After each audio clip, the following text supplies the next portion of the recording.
Have you ever had a coach that maybe benefited you, but you could tell at the end of everything that it was really self-serving on their end? Yeah, I know what that's like. It sucks. Actually, it's really disappointing, especially when you've invested so much time and money into working with somebody that claimed to have your best interest at heart, and then at the end of things, they really were just trying to serve their own good and serve their own benefit. I've experienced that firsthand. So I just wanted to make this quick little video to recognize that within the coaching industry, this is a huge problem.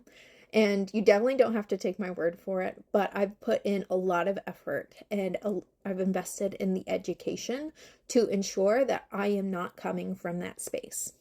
And I just had a whole conversation with my spiritual mentor about finances and moving from the survival mindset into the thrive perspective, because I know that the people that I'm meant to help on such a grand scale can only be accessed and helped from my thrive. In survival, I'm only serving myself. Really, I'm not even serving myself, but I'm serving the matrix. We're not going to get into that. But my point being, finances are a tool to be able to help people on a greater scale. So I recognize that, but I also recognize that my soul mission and my heart is here to help individual people learn and grow and master their gifts and to really actually stand in their power and their true potential. So as a spiritual mentor, I am not here to tell you what to do or to give you, these are the steps, XYZ, you can't do anything else. That's not how spirit works. As a spiritual mentor, I am here to hold myself within integrity and hold you and myself accountable and to assist you in navigating the path that is actually right for you. The path that is right for me may not be the path that's right for you. And I, as a human, am not able to sit here and say, well, you have to do it my way because it's the only way that it works. I have found firsthand that that isn't spiritually true. There's 15 different ways that you can ground your energy. There is like a million different ways that you can actually manifest. And while I found what works with me, and I found different ways that work with different clients, this is a build your own path journey. So as a spiritual mentor, the one thing that I can say that I do honestly is I communicate with spirit and I take into account where you are on your healing journey to provide you guidance and support in the ways that actually serves your highest good. Also, mentoring and coaching and therapy are three different industries that may complement each other, but they are not the same. When I was doing my coaching business, I did have a client who listed me as her mental health person, and I was very uncomfortable. I immediately was like, that's not what I'm here for. I'm here to assist you in different ways than your therapist assists you. And as a spiritual mentor, this is very true.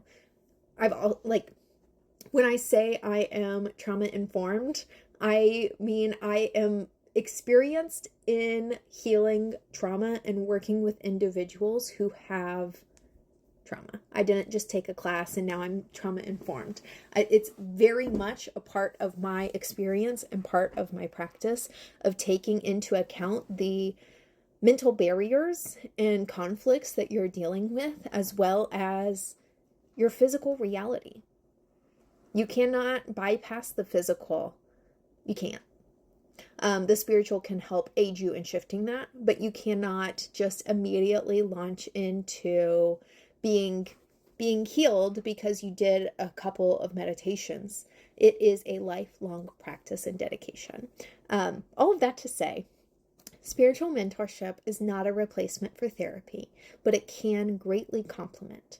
I know for myself personally, therapy didn't allow me to access the tools and resources that I truly needed. It gave me a safe space to process and maybe gain cognitive understanding, but it didn't give me space to fully heal and access the way that I needed to. One of my main priorities is working with the inner child, and that has to be done in a safe space. Anytime you're working with the subconscious mind or the shadow, you have to create safety first. And so when you come to work with me, we will prioritize safety and understanding in all of our work. And please know that I am human. I do have flaws, and I will do my best to own that. So if I'm in the middle of a session and I start to project my own experience onto you, I might stop and say, I'm so sorry. That was my projection. Let me reattune to the energy, to spirit, and actually bring forward what is beneficial to you. Because what benefits you may not be what benefits me. If you have questions or you're curious, please reach out. If you would like to maybe invest in a month of services, or however you want to be supported, and you just want to have that conversation first, DM me and I will send you a link for a free 30-minute consultation, because my heart and soul is really here to serve you in your healing journey. Okay, I love you so much. Have a good day.